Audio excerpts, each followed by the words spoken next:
अस्सलाम वालेकुम व्यूअर्स, मैं रजा बुखारी हूं। आप देख रहे हैं बुखारी स्पीक्स यूट्यूब चैनल। इस चैनल पे आपको मुख्तलिफ सर्विस ओरिएंटेड वीडियोस हम बना के देते हैं, जिसमें हम आपको बताते हैं कि आप लोगों ने अपनी डिजायर जॉब किस तरह से हासिल करनी है, क्या क्या तैयारी करनी है और किन चीज़ों के लिए ख्याल रखना है, किन चीज़ों से बचना है। आज की वीडियो बड़ी खास है जी। FIA में सब इंस्पेक्टर आप किस तरह से बन सकते हो।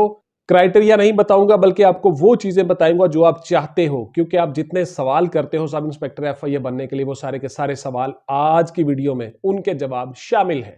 तो देखिए, सबसे पहले आप सवाल करते हो कि मैं सर सिंध से हूं तो क्या मैं अप्लाई कर सकता हूं। इसी तरह से मैं KPK से हूं, मैं गिलगित बल्तिस्तान से हूं, मैं आजाद कश्मीर से हूं, तो क्या मैं FIA में सब इंस्पेक्टर अप्लाई कर सकता हूं। तो गौर से सुन लीजिए जी, आप सब कर सकते हो। फेडरल इदारा है, वफाकी इदारा है, पूरे पाकिस्तान से लोग इसमें अप्लाई करेंगे। ये क्लियर कट हो गया। कौन सी तालीम हासिल करूं, कितने मेरे मार्क्स होने चाहिए और सब्जेक्ट कौन कौन से होने चाहिए, तो गौर से सुन लीजिए। आप लोगों की ग्रेजुएशन तालीम होनी चाहिए, यानी 14 साल, यानी BA BSc इक्वलेंट, जो आजकल DAE है, वट जो भी है, BS है, BSS है, जो भी है, वट HEC जिसको 14 साल तालीम गर्दानता है, वो आपकी तालीम होनी चाहिए और उसके मुताबिक आपकी डिग्री होनी चाहिए और उसमें 50% आपके मार्क्स एटलीस्ट होने चाहिए, यानी सेकंड डिवीजन होनी चाहिए। ज्यादा नंबर वालों को तरजीह दी जाएगी जब वो फाइनल सिलेक्शन के मरहले में आएंगे। क्या मैं सर पढ़ाई को 3 घंटे दे दूं तो मैं कामयाब हो जाऊंगा? मुझे कितना टाइम देना चाहिए पढ़ाई को? ये बहुत से बच्चों का सवाल है।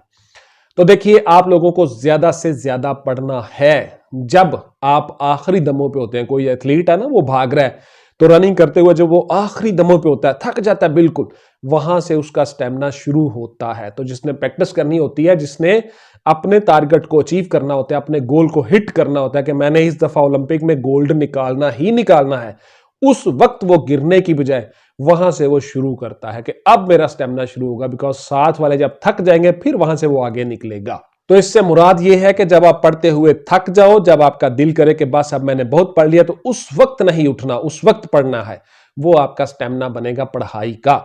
याद रखिएगा, जो अभी सीटों पे बैठेगा वही आगे चल के सीटों पे बैठेगा। ये बड़ा सीधा सा कानून है कुदरत का।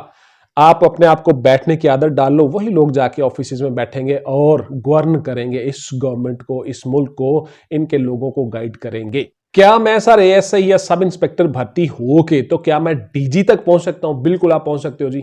आप सब इंस्पेक्टर भर्ती हो गए, आप लोगों ने फर्दर स्टडी जारी रखी, सर्विस रिकॉर्ड दुरुस्त रखा, डोजियर साफ रखा। जब AD की भर्ती आई, आप AD में बैठ गए, आप AD बन गए। जब DD की भर्ती आई, आप DD में बैठ गए, आप DD बन गए, डिप्टी डायरेक्टर। आप आसानी के साथ DG बन सकते हो जी, कोई मसला ही नहीं है। सिर्फ और सिर्फ अपने टारगेट पे नजर रखनी है, साथ साथ पढ़ते रहना है, मास्टर डिग्री करनी है, MSc करनी है, PhD MPhil करना है, और साथ साथ अपनी जॉब जारी रखो। बहुत से ऐसे लोग हैं, बहुत सी ऐसी मिसालें हैं, पूरे पाकिस्तान में लोग DG के तौर पे रिटायर्ड हुए हैं, सिपाही भर्ती होकर इंस्पेक्टर जनरल पुलिस रिटायर्ड हुए हैं, ऐसी मिसालें मौजूद हैं। वो कांस्टेबल भर्ती हुआ, उसने टारगेट पे नजर रखी, वो आहिस्ता आहिस्ता साथ साथ पढ़ता रहा, देन उसने इंस्पेक्टर का एग्जाम आया, वो दिया, PCS क्वालिफाई किया, इंस्पेक्टर हुआ, देन उसने CSS का इम्तहान पास किया, पढ़ता रहा, मेहनत करता रहा, वो ASP बन गया, IG रिटायर्ड हुआ। तो इस तरह की मिसालें बहुत ज्यादा हैं। आप लोग ये सारे कर सकते हो, वो भी इंसान ही थे।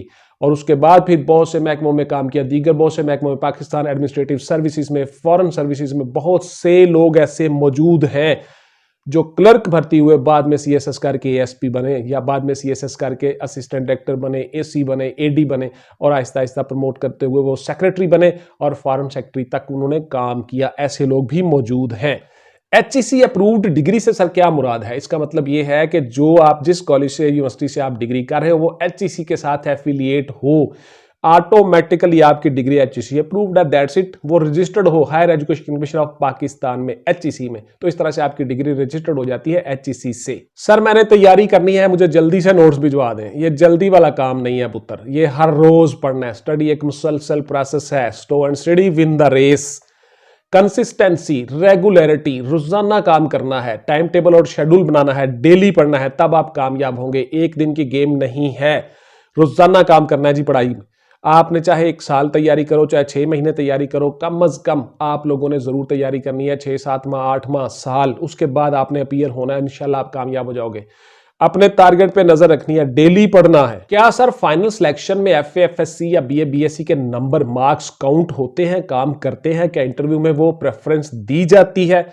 देखिए ऐसा हो सकता है, मिसाल के तौर पर अगर फर्ज किया एक बंदे के रिटर्न में इंटरव्यू में दोनों के, दो कैंडिडेट के दोनों के नंबर बराबर हैं, फर्ज किया 700 नंबर हैं जी दोनों के, तो अब जिसकी डिग्री जो है, जिसकी एकेडमिक क्वालिफिकेशन उसमें उसके मार्क्स ज्यादा हैं उसको प्रेफर कर दिया जाएगा। दोनों बराबर हैं, दोनों का इंटरव्यू बेहतर है, दोनों की पर्सनैलिटी बेहतर है, दोनों के रिटर्न मार्क्स बेहतर हैं, तो उस बंदे को प्रेफर किया जाएगा जो एकेडमिक्स में बेहतर है। तो इसलिए आपके मार्क्स काउंट करते हैं जी, बिल्कुल आपके अच्छे मार्क्स होने चाहिए।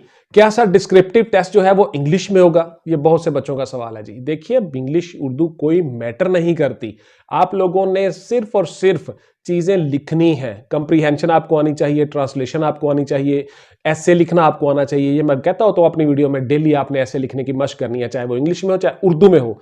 इंग्लिश और उर्दू का एक ऐसे डेली आप लोगों ने लिखना है सब ने, ये बात जहन में रख लें। सब इंस्पेक्टर एफआई आसानी के साथ बन जाओगे, इंस्पेक्टर बन जाओगे, डीडी बन जाओगे, एडी बन जाओगे, सीएसएस कर जाओगे, पीसीएस कर जाओगे। डेली लिखने की आदत डालो, डेली लिखने की मशक डालो, एक टॉपिक उर्दू का, एक इंग्लिश का, उसके साथ साथ पूरी दुनिया से इंफॉर्मेशन कलेक्ट करो। जितनी चीजें हमने अपने नोट्सों में बताई हुई हैं वो सारी की सारी चीजें कलेक्ट करो। 99 टॉपिक मैंने बताए हुए हैं, 99 टॉपिक को आप तैयार कर लो, इंशाल्लाह ताला कामयाब हो जाओगे। मसला ही कोई नहीं है, आप किसी भी जॉब के लिए आसानी से क्वालिफाई कर जाओगे अगर आपने वो 99 टॉपिक तैयार कर लिए।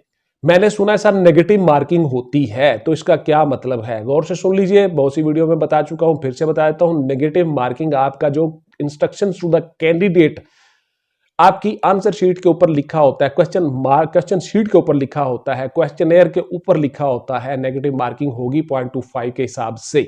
तो आप लोगों ने क्या करना है? बचना है उन सवालों से, उन सवालों के जवाब देने से बचना है जो आप बिल्कुल नहीं आपको आते, जिनका आप तुक्का लगाते हो एंड पे जाके।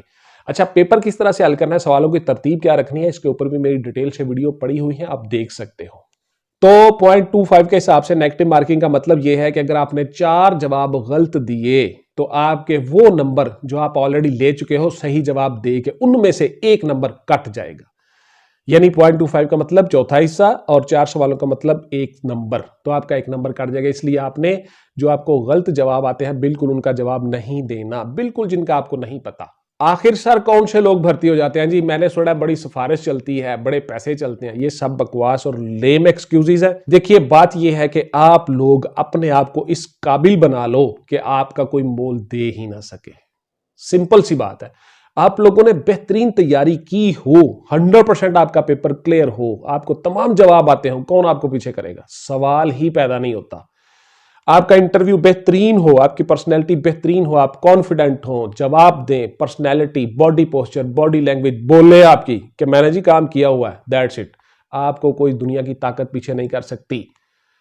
ये जो कमजोर लोग होते हैं ना, जिनके पास कुछ नहीं होता, मेहनत नहीं करते, वक्त जाया करते हैं, वो इस तरह के लेम एक्सक्यूजेज ढूंढते हैं। और सिफारिश चल गई है जी, और रिश्वत चल गई है जी, और पाकिस्तान में होता ही ऐसा है, बकवास है। जो लोग भर्ती हुए उनसे जाके पूछेगा कितने पैसे दिए, कितनी सिफारिशें, उनके पास तो सिफारिश ही नहीं थी, गरीब थे बेचारे, बिल्कुल चुप करके एक जगह बैठ के चिल्ला करते रहे, पढ़ते रहे, हमेशा दिन रात मेहनत करते रहे।